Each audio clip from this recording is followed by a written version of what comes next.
Malcolm X was considered most dangerous not for his speeches, not for his sharp words or unforgettable soundbites, but for something far quieter and far more powerful. It was the ideas he was developing, the connections he was building, the strategy he was beginning to understand, hidden inside government files, buried under redactions, and locked away for decades. Those ideas reveal a Malcolm X very different from the one most people think they know. This is not the Malcolm X of posters and quotes, not the simplified version taught in classrooms or printed on merchandise. This is a man who was being carefully studied, monitored, and deliberately boxed in by the most powerful institutions in America, not because he was reckless, but because he was evolving. He was learning how systems work. He was learning how power protects itself. And most dangerously of all, he was learning how to challenge that power in ways it could not easily control. By the final years of his life, Malcolm X was no longer speaking only to local audiences. He was thinking globally. He was questioning old limits. He was moving beyond emotion and into strategy. And that shift changed everything. The files show that the concern was never about chaos in the streets. It was about clarity in his thinking, a clarity that could connect movements, expose contradictions, declare, and apply pressure where it truly mattered. In this story, we're opening a chapter of history that was never meant to be understood by the public. Not speculation, not speculations, not rumor, but patterns, silence, and documents that speak loudly in what they reveal and what they leave out. If you're ready to look beyond the surface and understand why Malcolm X truly frightened those in power, make sure to like this video, subscribe to the channel, and turn on notifications so you don't miss what comes next. Because some truths aren't erased, they are just hidden waiting for someone to connect the dots. What made Malcolm X truly alarming to the U.S. government was not the volume of his voice, but the direction of his thinking. As he evolved, his focus shifted away from demanding recognition within America's existing framework and toward something far more unsettling for those in power. He began to redefine the struggle of Black Americans not as a domestic disagreement over rights, but as a moral issue that belonged on the world stage. This shift connected directly to the quiet fear reflected in the files that tracked him so closely, because it revealed that Malcolm was no longer trying to fix a system from the inside. He was learning how to confront it from the outside. For decades, American officials had been comfortable managing racial injustice as a civil rights issue. Civil rights could be debated in courts, negotiated in Congress, and slowed down through procedure. It could be framed as progress in motion, even when change was painfully limited. But human rights did not work that way. Human rights crossed borders. They invited international judgment. They allowed other nations to question America's moral authority at a time when that authority was essential to its global strategy. Malcolm X understood this distinction with growing precision. And once he did, the conversation changed completely. During the Cold War, the United States presented itself as the leader of the free world, competing for influence across Africa, Asia, and the Middle East. Newly independent nations were deciding which model of power they would trust, and America needed their loyalty. Malcolm X recognized that these countries were watching, listening, and comparing words with actions.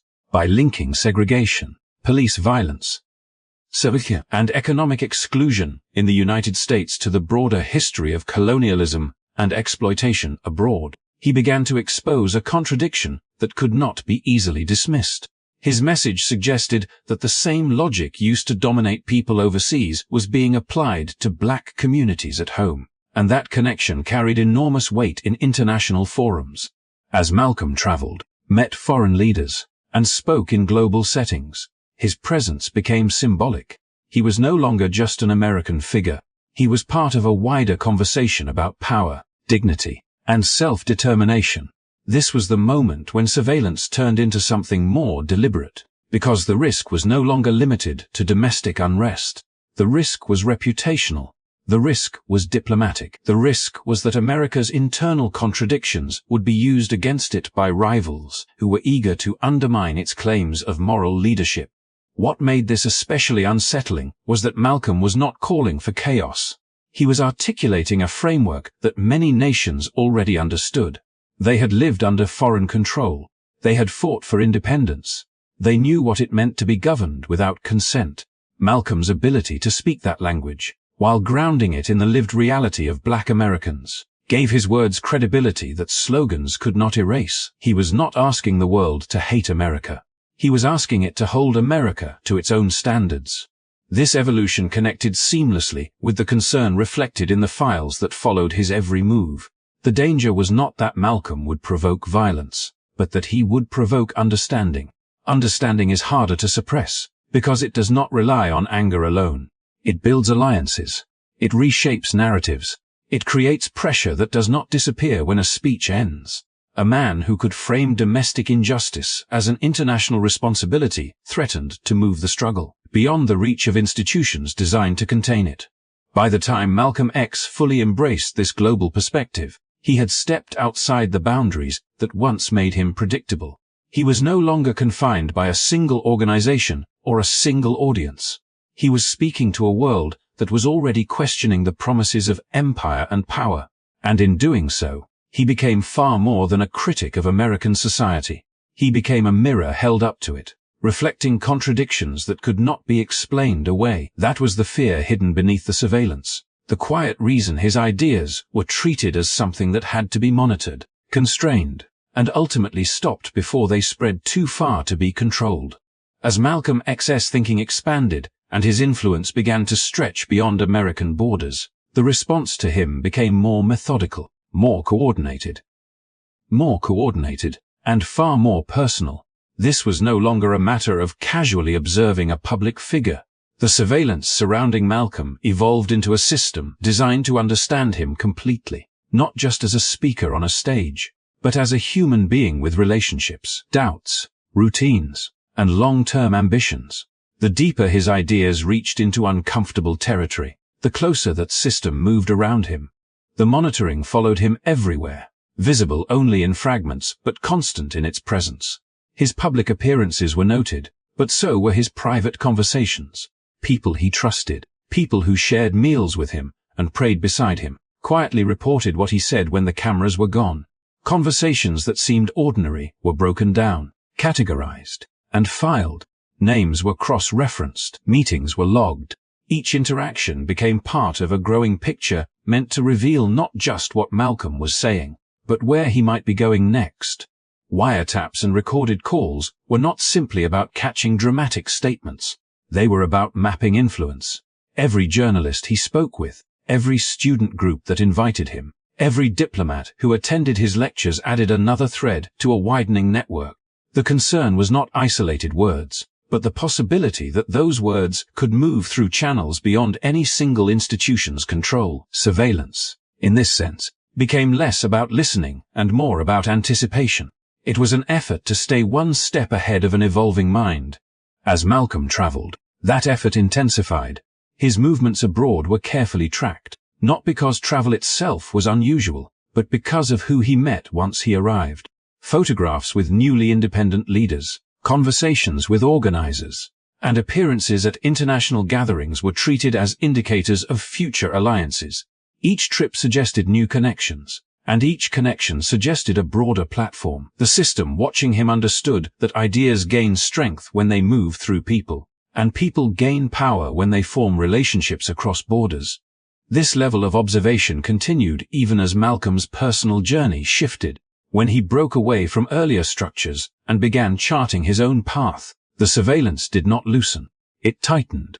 Independence made him harder to predict, and unpredictability made him more concerning. Without a single organization setting limits around him, there was no longer a clear framework through which his influence could be easily categorized. Every move became more significant, every conversation more carefully weighed. What makes this period especially striking is how intimate the surveillance became. It was not enough to know where Malcolm was speaking. The system wanted to understand how he was thinking, what frustrated him, what inspired him, and what alliances he might be willing to form next. Moments of reflection were treated as data. Disagreements were treated as opportunities. Tension around him was observed, not resolved. The presence of constant monitoring created an environment where pressure could build without release. This surveillance did not exist in isolation from the broader fears already forming around Malcolm's global perspective. It was a direct response to it. A man who could link domestic injustice to international accountability was seen as someone whose influence might grow faster than it could be contained. The goal was not simply to document history as it happened, but to shape the conditions around him, to understand where the fault lines were, and to be ready when they appeared. In the end, the files do not read like the record of a man casually watched. They read like the blueprint of a system, trying to stay ahead of a figure who refused to remain static. The closer Malcolm moved toward clarity and connection, the closer that system moved toward him, quietly surrounding his life with observation so thorough that it left almost nothing untouched. What remains most telling is not just how much was seen, but how much was known long before the public ever realized what was unfolding. When Malcolm X separated himself from the Nation of Islam, the change was far deeper than a public break or an organizational dispute. It marked the moment he stepped outside a structure that, for all its discipline and influence, had placed boundaries around how far he could go. Within that framework, his role was powerful but defined, his message intense but contained. Once he left, those boundaries disappeared, and with them vanished the sense of predictability that had allowed others to feel they understood him. What emerged was not a softer figure, but a more complex and far more independent one. This independence reshaped how Malcolm approached the world. He was no longer speaking from a single doctrine or to a single audience. His experiences abroad, particularly his exposure to diverse cultures and belief systems, began to reshape his thinking in ways that defied simple labels. He became less interested in repeating fixed positions and more focused on understanding systems, power, and strategy. That evolution made him difficult to categorize, and difficulty in categorization often translates into discomfort for those who rely on control. As his thinking matured, Malcolm's language shifted. He moved away from rigid divisions and toward a broader analysis of oppression that crossed racial and national lines. This did not weaken his commitment to justice. It sharpened it. By placing the struggle of Black Americans within a global context, he opened doors to alliances that had not previously existed. Activists, intellectuals, and leaders from different backgrounds began to see their own histories reflected in his words. This expansion of perspective was precisely what made his independence so unsettling. Global connections played a crucial role in this transformation. Malcolm's interactions with leaders and movements abroad were not symbolic gestures. They were part of a deliberate effort to learn how change had been pursued in other contexts and how pressure could be applied beyond national borders. These relationships suggested a future in which domestic injustice could no longer be dismissed as an internal matter. The idea that one individual could help link local struggles to international conversations created anxiety among those who depended on those struggles remaining isolated. Unpredictability followed naturally from this growth. Without a single organization directing his path, Malcolm was free to adapt, to listen, and to revise his thinking in real time. He could build bridges where none had existed before, and speak to audiences that once seemed unreachable. This freedom made it impossible to rely on old assumptions about what he might say or do next. For systems that function best when outcomes can be anticipated, this unpredictability represented a serious challenge. At the same time, Malcolm's independence exposed him to new pressures. Former allies became critics, and disagreements hardened into personal conflict. Tension surrounded him, not only from external observers, but from within communities that once claimed him as their own. These fractures did not go unnoticed. They were observed carefully, documented, and allowed to deepen. Independence gave Malcolm room to grow, but it also placed him in a vulnerable position, standing without the protection of a large institution while carrying ideas that were expanding in influence. What made this period especially significant was the combination of clarity and openness that defined his final years. Malcolm was no longer bound by narrow interpretations or confined strategies. He was thinking long-term, imagining structures and coalitions that could endure. He was still uncompromising in principle, but more flexible in approach, capable of speaking across divides without losing the core of his message. That balance of conviction and adaptability is rare, and it is often what makes a leader truly influential. In this light, His independence was not a retreat, but an acceleration. It brought together everything that had been building quietly over time: a global perspective, a strategic mindset, and a willingness to evolve publicly. For those watching closely, this version of Malcolm X represented a future that could not be easily managed. He was no longer a figure defined by a single identity or constrained by a single path. He was becoming something more difficult to control, and therefore far more threatening than he had ever been before. By the time Malcolm X reached the final chapter of his life, the tension surrounding him was no longer subtle. It was known, discussed, and quietly documented. The same system that had followed his movements, mapped his relationships, and analyzed his growth was fully aware that the environment around him had become dangerous. Threats were not abstract possibilities. They were specific, repeated, and credible. Yet what makes this moment so unsettling is not simply that danger existed, but how calmly it was allowed to remain unresolved. In the months leading up to his death, Malcolm lived with the awareness that hostility was closing in.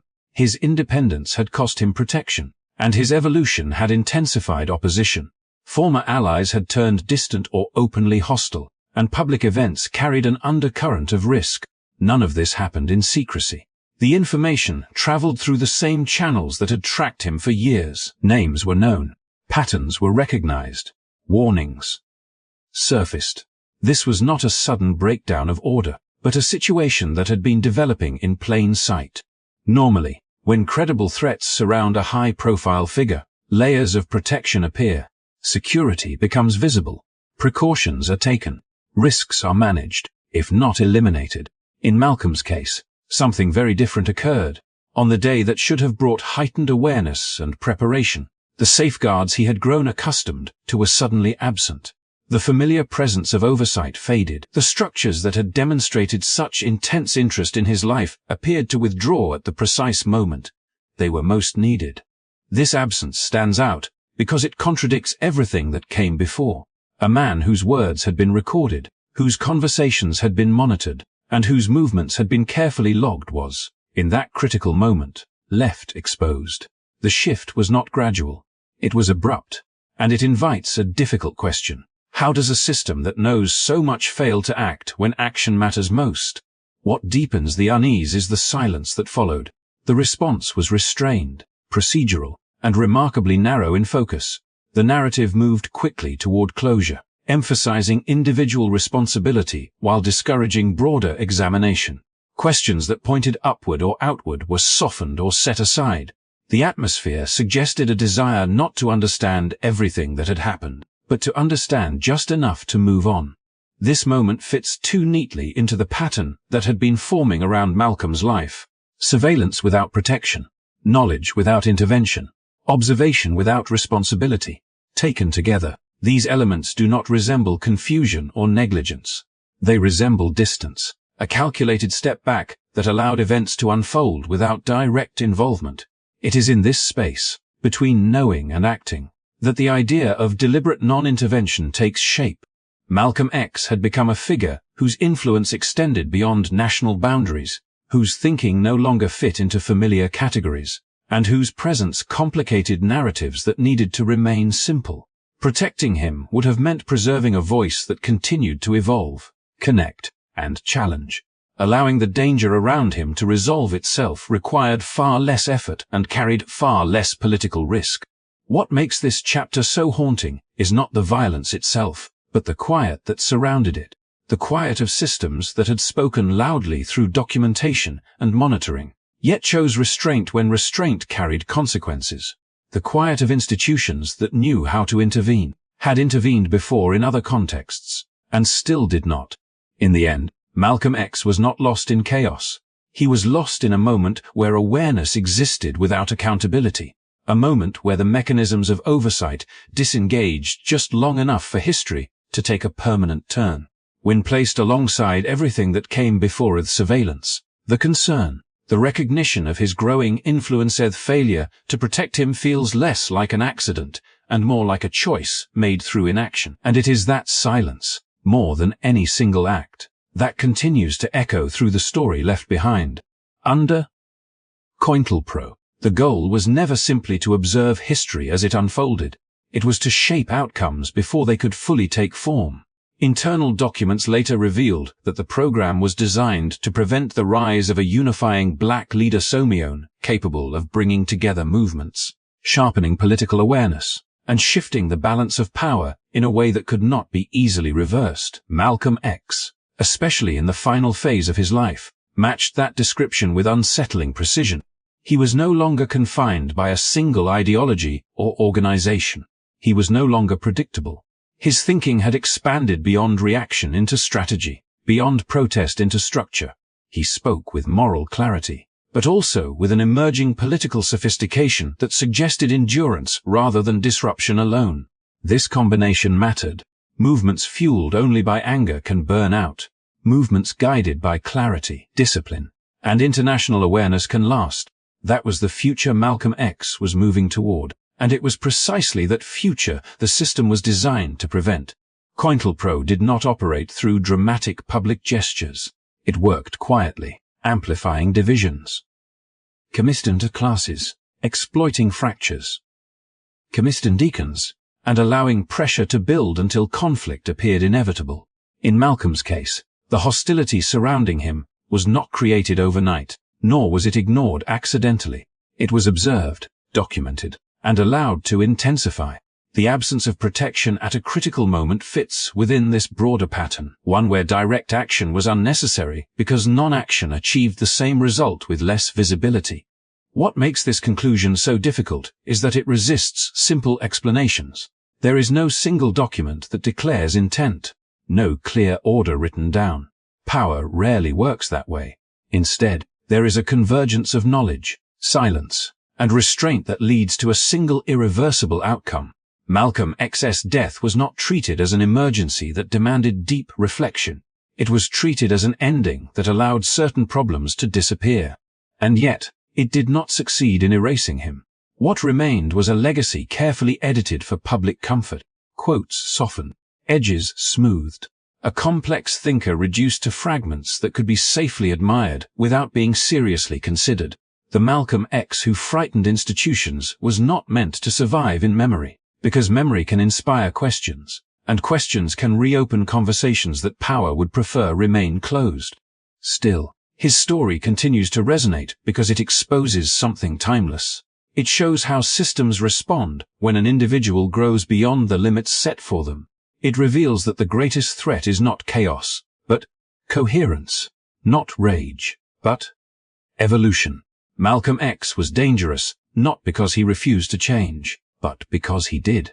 He learned, he adapted, he connected struggles across borders, and began to imagine futures that could not be easily controlled. Understanding this does not require speculation. It requires paying attention to patterns, to silence, and to what is missing as much as to what is present. Malcolm X's life reminds us that history is not only shaped by actions taken, but also by actions withheld. His death marked the closing of a window, but the questions he raised remain open. Thank you for listening and staying with this story until the end. If you found this perspective meaningful, make sure to like the video, subscribe to the channel, and turn on notifications. More stories like this are coming. And together, we keep the questions alive. And together, we keep the questions alive. And together,